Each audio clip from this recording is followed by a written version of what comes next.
Have you ever walked away from a conversation feeling drained, anxious, or unsettled, and you didn't know why? That's not a coincidence. That's a warning. In life, your peace isn't usually destroyed by enemies. It's chipped away by the wrong friends. The Stoics knew this. Seneca once said, "Associate with people who are likely to improve you, swarca natura, because the people around you are either sharpening your mind or dulling your soul. There's no in-between." In this video, you'll learn about 11 types of people you should never befriend. These aren't harmless quirks. They are red flags. If you ignore them, you risk losing your energy, your focus, and your sense of self. So if you value your peace, protect your circle. Choose your company the way a warrior chooses his armor. And if you're ready to live by Stoic values, not just talk about them, then stay with me. Like this video and subscribe for more Stoic tools to help you think clearly, stay strong, and protect your inner freedom. Number 1. The chronic complainer, which he The Stoics believe that the quality of your life depends on the quality of your thoughts. Epictetus taught that it is not external events that disturb us, but our interpretation of those events. And yet, the chronic complainer does the opposite. They treat every inconvenience like an injustice, every minor delay like a personal betrayal. To them, life is something that's happening to them, not something they can engage with through reason or discipline. They are always under attack by the government, their boss, the weather, their neighbors, or fate itself. But here's the truth the Stoics knew well. When you see the world as hostile, it eventually becomes so, if only in your mind. What makes the chronic complainer so dangerous isn't just their negativity. It's how subtle and infectious that mindset becomes. Spend enough time with them, and you begin to echo their words. You start to scan for what's wrong instead of what's possible. You start to expect disappointment. That's the slow erosion of your Stoic clarity. As Marcus Aurelius warned, the soul becomes dyed with the color of its thoughts. And those thoughts often begin as borrowed complaints from people who have chosen powerlessness as their philosophy. Even the greatest leaders weren't immune to pain, but they chose not to be defined by it. Take Admiral James Stockdale, a U.S. Navy officer shot down and captured during the Vietnam War. He endured over 7 years in a prisoner of war camp, facing routine torture and solitary confinement. What kept him from falling into despair? He credited Epictetus. He held on to the belief that while they could harm his body, they could not corrupt his will unless he allowed it. Imagine that level of control, choosing silence, dignity, and inner command, when others would have chosen to curse the world and cry out in anger. The chronic complainer will never understand that. They avoid ownership because it requires effort, and instead of transforming their pain, they weaponize it, pulling others into a cycle of frustration, blame, and false helplessness. They don't seek peace, they seek pity. But Stoicism isn't about pity, it's about preparation.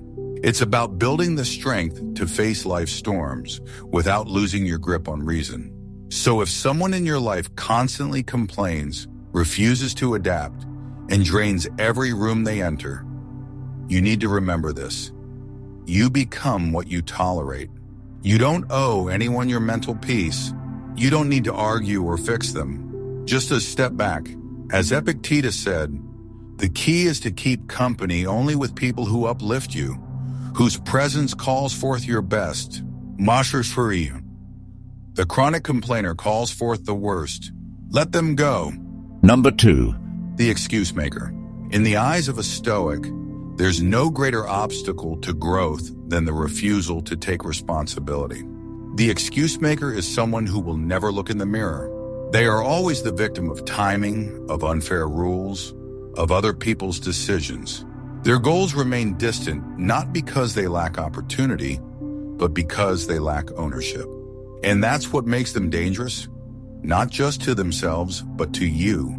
Epictetus taught that the chief task in life is simply this: to identify and separate matters so I can say clearly to myself, which are externals not under my control, and which have to do with the choices I actually control. But the excuse maker does the opposite. They blur that line. They convince themselves that everything is someone else's fault. They hide behind circumstances instead of stepping forward with courage. And worse, they want you to do the same. They want you to join them in that illusion, to lower your standards so they don't feel alone in their mediocrity. Let's consider a real-world example. Thomas Edison, the man behind the electric light bulb, failed over 1,000 times before he found the right design. When asked if he was discouraged by all the failures, Edison replied, "I have not failed. I've just found 10,000 ways that won't work."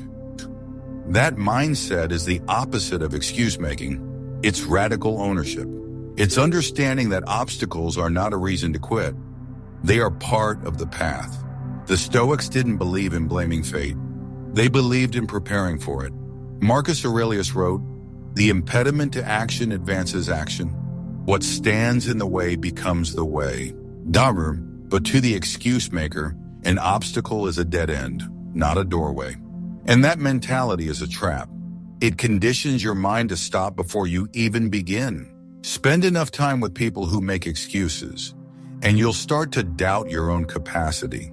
You'll start to question whether your dreams are even worth chasing. Because the excuse maker will always have a reason why it won't work. Why now isn't the time, why the risks are too big, or why you shouldn't bother trying at all. If you want to grow stronger, you need people who tell the truth, not people who defend their weakness. Excuse makers are experts at spinning stories that protect their ego, but in doing so, they weaken their soul. And if you're not vigilant, they'll weaken yours too. As Seneca said, "It is not because things are difficult that we do not dare. It is because we do not dare that they are difficult." Avoid the ones who've stopped daring. You are not here to inherit their limits. Number 3. The gossiper. The Stoics believed that a disciplined mind must not be distracted by the affairs of others. Gossip, in their view, was not just petty, it was dangerous. It weakens character, clouds judgment, and pulls you away from your own path. A gossiper lives in the shadows of other people's lives. They are always whispering, always speculating, always feeding on scandal. But what seems like idle talk is actually a form of spiritual decay, because it teaches the mind to focus outward, not inward. And in Stoicism, the inward path is sacred. Epictetus once warned his students, "If you hear someone speaking ill of you, do not answer them back with the same acronym." Why? Because to engage in gossip, even defensively, is to lower yourself into a realm that has no place in the life of a rational being. Gossip removes you from the present moment, poisons your relationships, and replaces curiosity with judgment. But even more dangerously, it conditions your mind to feed off distraction instead of discipline. Let's look at a powerful real-world contrast. Emperor Marcus Aurelius. As ruler of the Roman Empire, he was constantly surrounded by court intrigue, betrayal, and political drama. But read Meditations and you'll notice something striking. He never names his enemies. He never indulges in slander, not once. Instead, he reflects on his own faults. He reminds himself to stay calm, to do his duty, to remain just even when others are not. Marcus knew that wasting time on gossip was a luxury only the undisciplined could afford. He wrote, "It is a great thing to always to do what is right and not be distracted by what others are saying or doing." Well, compare that to the gossiper in your life. They speak as if they know others' hearts. They assume motives. They twist words, and they want you to join them. Not for truth, but for amusement. But make no mistake, when you listen to gossip, you are participating in the slow assassination of someone else's dignity. And if they'll do it to others, they'll do it to you. Because gossip is not about truth. It's about control, an attempt to elevate the self by tearing others down. And here's the deeper damage. Gossip trains you to fear being talked about. It makes you self-conscious, reactive, obsessed with image over essence. That is the exact opposite of what the Stoics stood for. They taught us to live according to nature, to act with integrity, and to be indifferent to praise or criticism from the ignorant. So if you want to protect your peace, stay away from those who speak carelessly about others, not just because they waste your time, but because they corrupt your purpose. Your mind is a garden. Don't let weeds like gossip take root. As Seneca put it best, the greatest empire is to be emperor of oneself.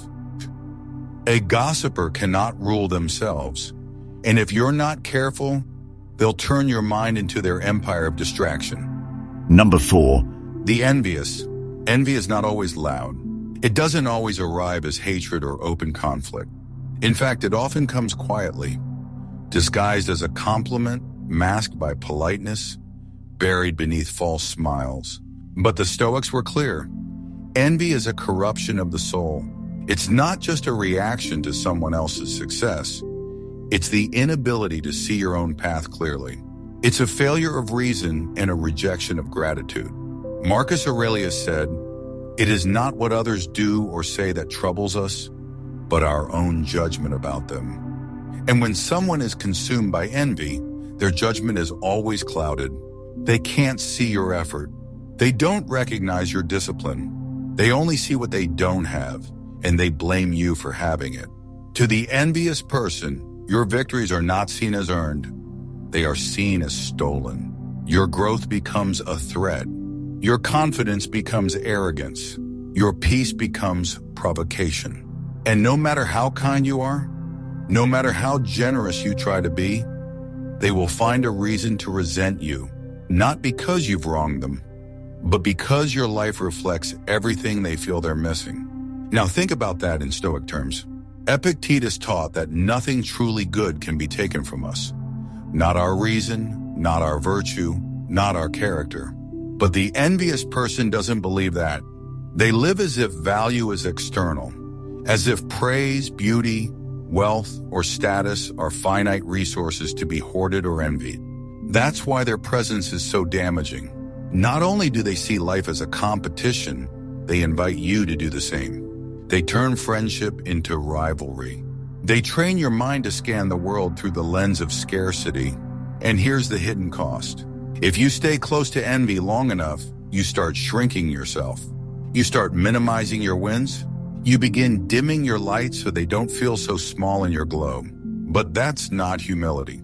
That's self-betrayal. That's fear masquerading as kindness. And the Stoics would say, to live in fear of how others perceive your strength is to hand over your inner freedom. Consider the story of Mozart and Salieri. Salieri, a respected composer, praised by kings, lived a life of influence and recognition.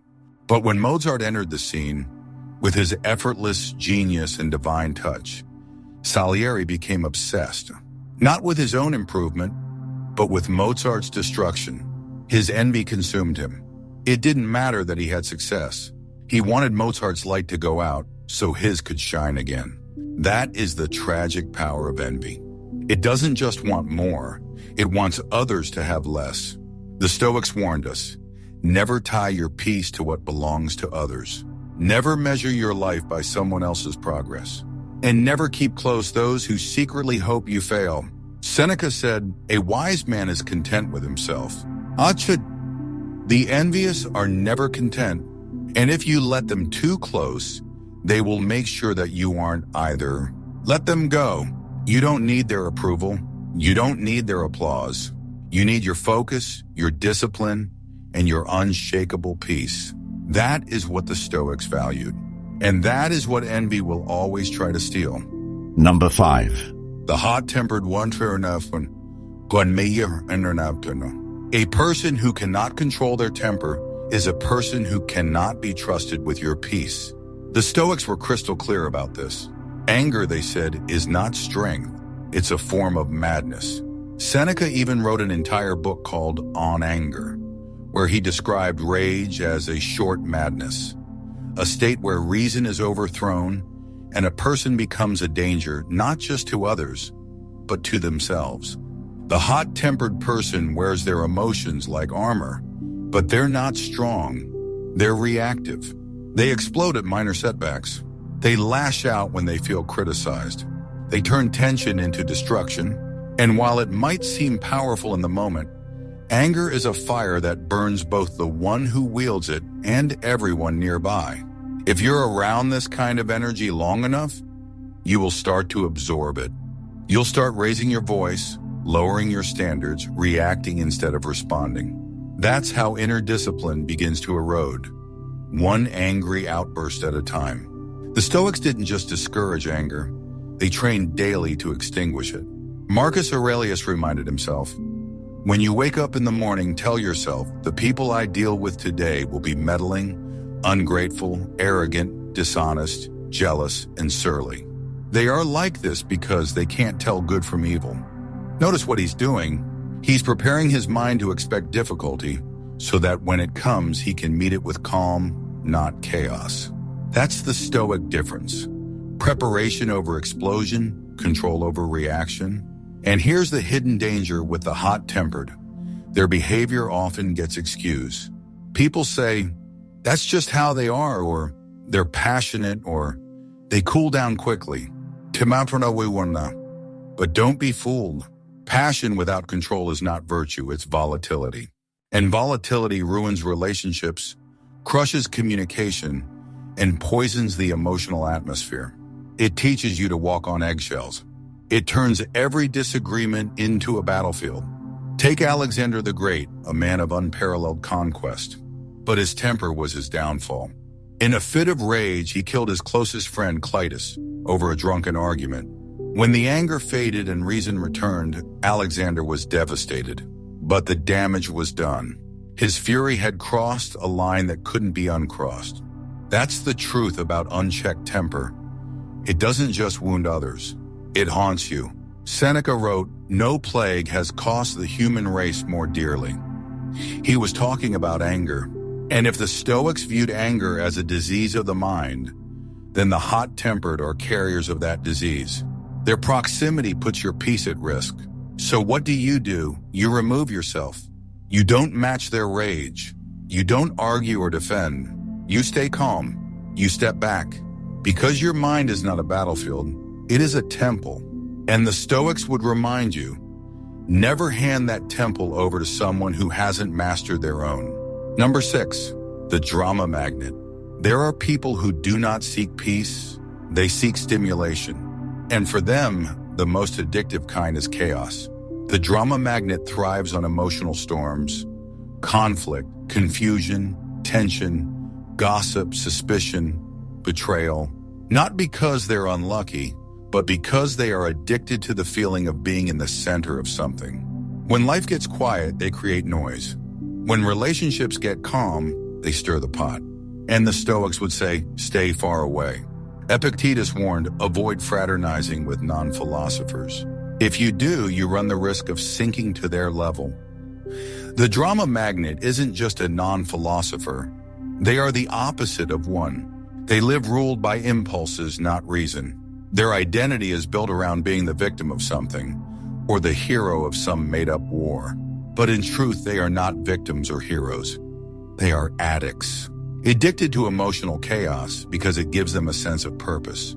The Stoic path is the exact opposite.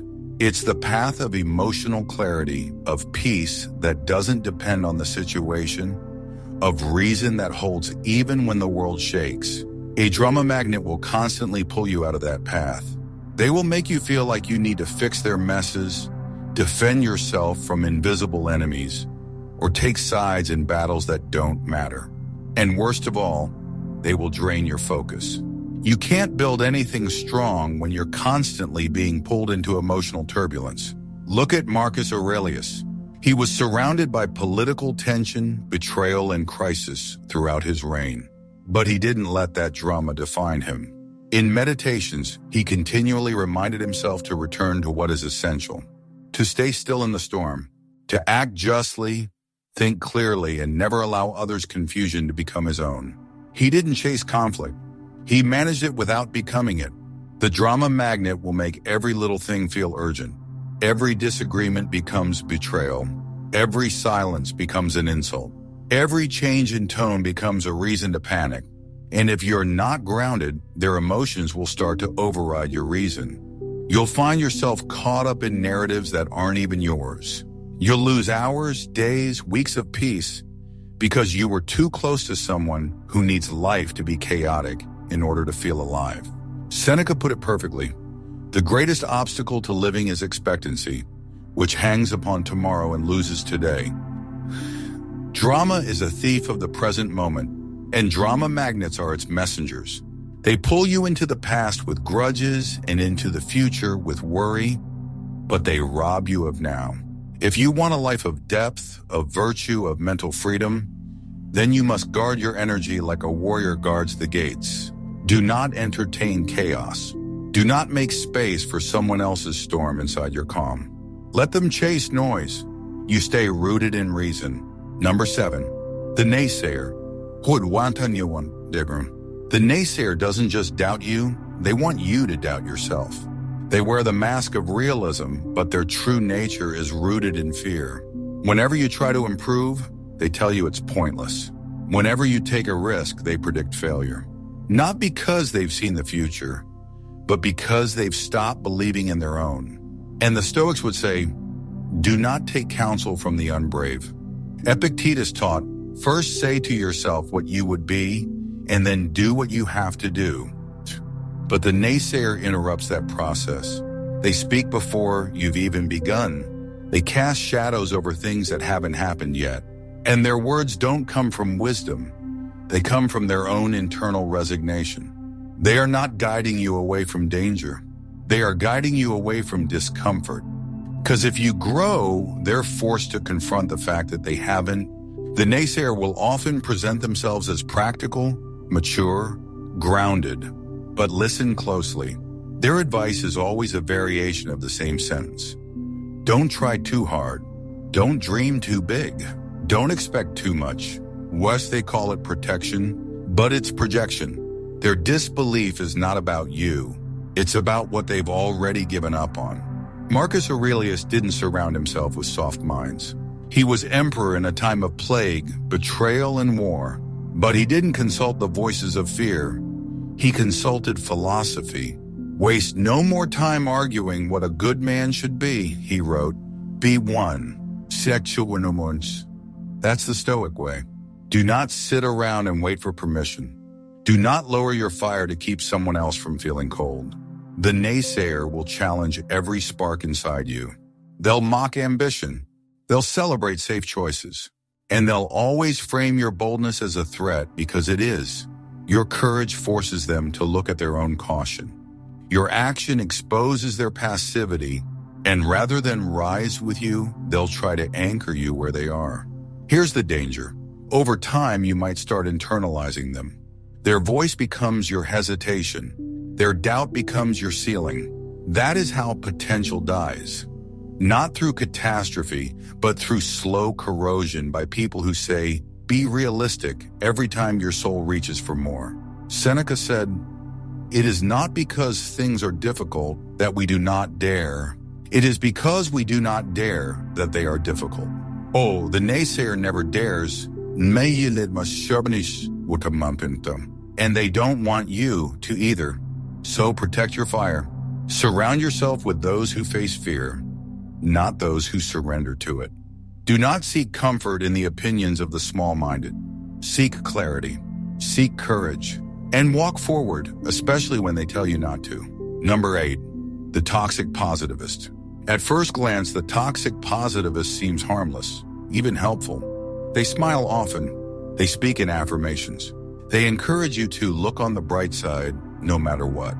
But beneath the sunshine lies a subtle form of denial, because when everything is always fine, truth becomes inconvenient, honesty becomes uncomfortable, and pain, the very thing the Stoics say must be faced, is pushed aside like it's a problem to be erased instead of a signal to be understood. Stoicism is not about pretending life is good. It's about preparing for when it isn't. Marcus Aurelius woke up every day expecting difficulty, not because he was pessimistic, but because he wanted to meet life with readiness, not illusion. He wrote, you have power over your mind, not outside events. Realize this, and you will find strength. But the toxic positivist refuses to acknowledge the outside events at all. They see suffering and try to gloss over it. They treat deep wounds with shallow words. And that's the danger. Naysayer. The toxic positivist doesn't allow room for grief, for struggle, for real complexity. When you're hurting, they rush you to move on. When you're confused, they urge you to smile anyway.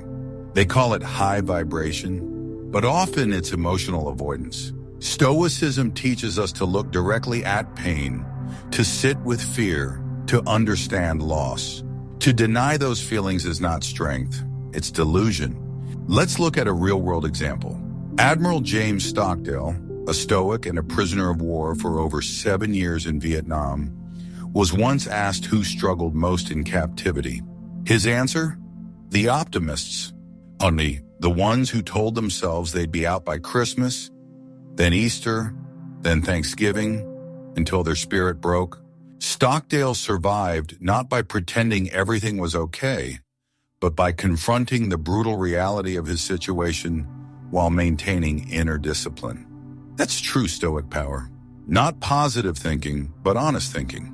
Toxic positivity is not optimism. It's suppression. It tells you not to feel, not to express, not to process. It wants everything light and easy, even when life is dark and heavy. And if you stay around people like this long enough, you begin to doubt your own experiences. You start feeling guilty for feeling anything real. You confuse repression for resilience, but they are not the same. Seneca said, "He who fears death will never do anything worth a man who is alive." Al-Nahor, that means facing reality. That means welcoming discomfort, not avoiding it with smiles and slogans. Pain is not your enemy. Denial is.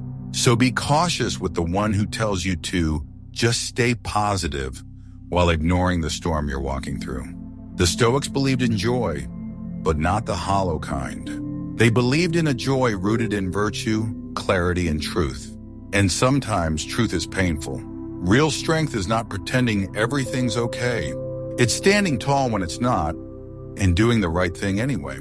Number 9, the perpetual victim. We all suffer. That's the nature of life. The Stoics never denied this. In fact, they embraced it. But there's a difference between someone who endures suffering and someone who becomes it. The perpetual victim is not just someone who has been hurt. We all have. What makes them dangerous is that they cling to that pain as identity. They wear it like armor. They repeat their story not to heal, but to stay stuck.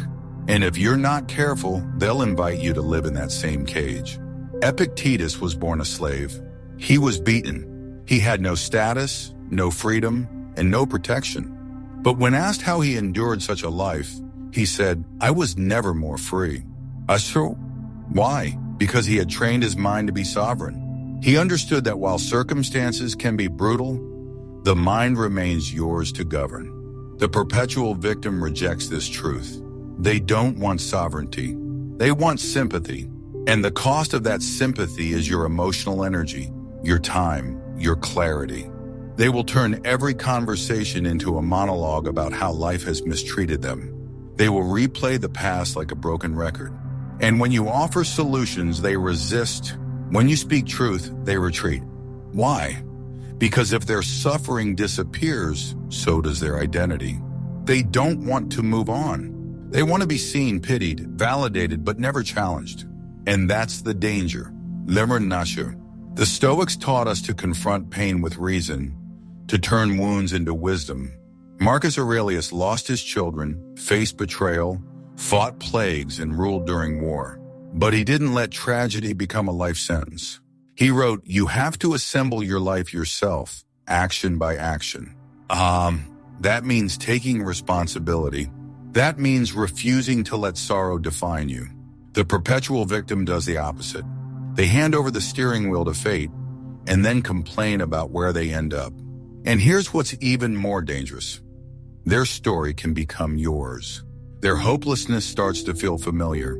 You start to believe that healing is impossible.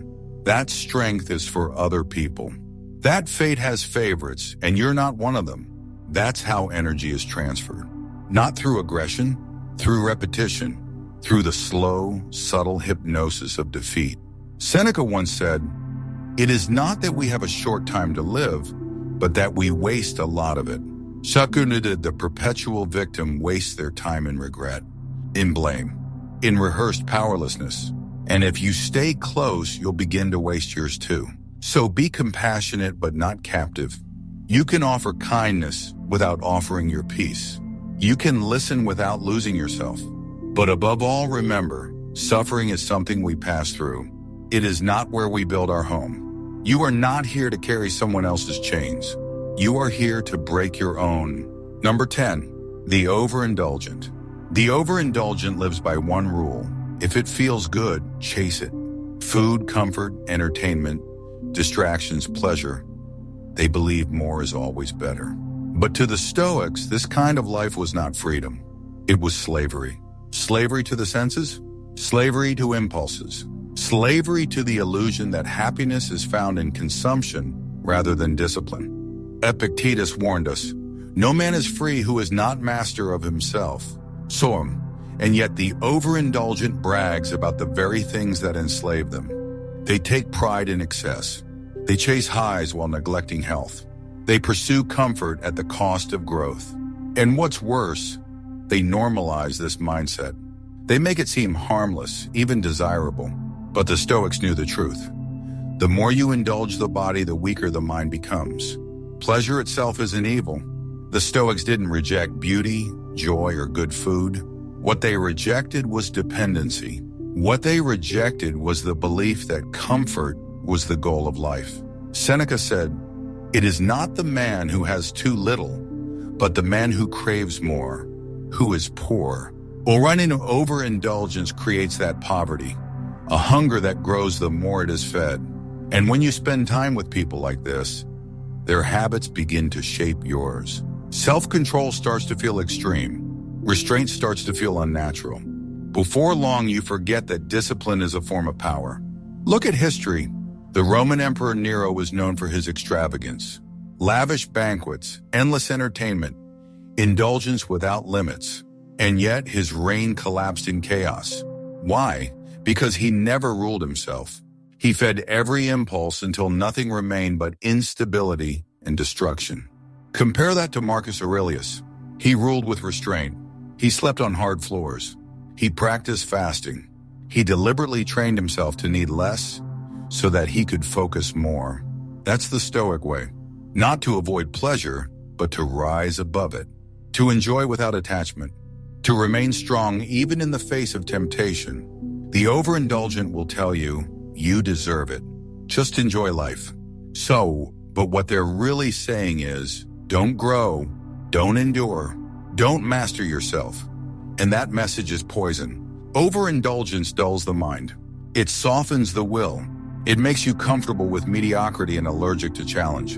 And in a world that constantly offers distraction, your ability to say no, to delay, to choose stillness over stimulation is a superpower.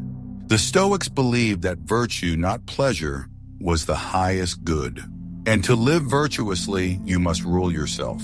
You must be the kind of person who can delay gratification, who can fast, who can endure discomfort without losing dignity. So if someone around you lives only for the next dopamine hit, beware, because their life may look full, but inside it's hollow. And if you follow their path, you may find comfort, but you'll lose your edge. As Marcus Aurelius wrote, a man's worth is no greater than his ambitions. So ask yourself, do you want comfort or command? Number 11, the repetitive gossiper. There's a particular kind of gossiper who doesn't just spread rumors once in a while.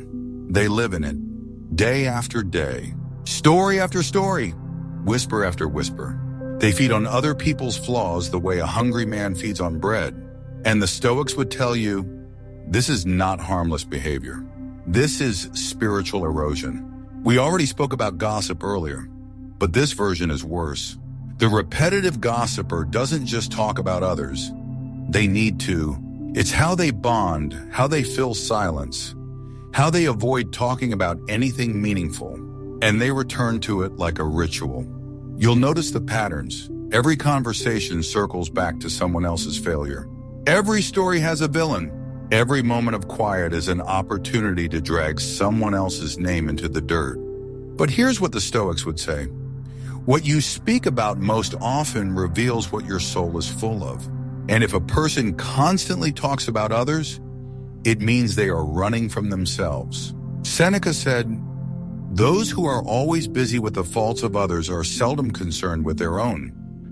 The repetitive gossiper avoids self-reflection by keeping their focus on other people's flaws. And make no mistake, they want you to participate. They want your reaction, your laughter, your agreement. Because when you join in, you give them permission. You tell them, it's okay to do this. It's normal. But gossip, especially repeated habitual gossip, is not normal. It's toxic. It fosters suspicion. It turns you against others before you've met them. It teaches your brain to scan for mistakes, not strengths. And here's the worst part. It rewires your relationship with yourself. When you spend enough time dissecting other people's imperfections, you start becoming afraid of your own being exposed. You become more image conscious, more performative, more anxious. Because if you gossip with someone, you know they will gossip about you. The Stoics believed in speaking only what was necessary, useful, and true. Epictetus said, "When you speak, do not speak of men and their actions." Not because it's polite, but because it's powerful. Restraint is power. Silence is strength. And discretion is the foundation of inner peace. So what do you do with a repetitive gossiper? You withdraw. You change the subject. You refuse to offer your attention. Not because you're judging them, but because you are protecting yourself. Your mind is not a trash bin for other people's insecurities. Your conversations should lift you, not lower you. Should clarify, not contaminate. As Marcus Aurelius wrote, the things you think about determine the quality of your mind. And if someone forces you to think constantly about others' failures, they are training you to be weak. Guard your thoughts, guard your words, and above all, guard your company. You become what you tolerate. And more than that, you become who you surround yourself with. The Stoics understood this long before modern psychology did. Seneca said, "Associate with people who are likely to improve you, not entertain you, not flatter you, improve you." Every person in your life is either feeding your strength or feeding your weakness. They are either sharpening your mind or scattering it, either anchoring your peace or disturbing it. And you have to decide, who gets to be close? This isn't about judgment. It's about protection. It's not about arrogance. It's about alignment. You cannot walk a path of clarity, virtue, and discipline while dragging along people who are committed to confusion, chaos, and excuses. So take a moment now. Think about your circle, your environment, your energy, who lifts it and who poisons it. Be bold enough to create distance. Be wise enough to choose stillness. And be strong enough to walk alone if necessary. Because in the words of Epictetus, freedom is the only worthy goal in life. It is won by disregarding things that lie beyond our control. And few things are more out of your control than someone else's unwillingness to grow. Thank you for watching. If this spoke to you, like the video, subscribe, and share it with someone who needs to hear this. Stay rooted, stay sharp, and as always, protect your mind like a fortress.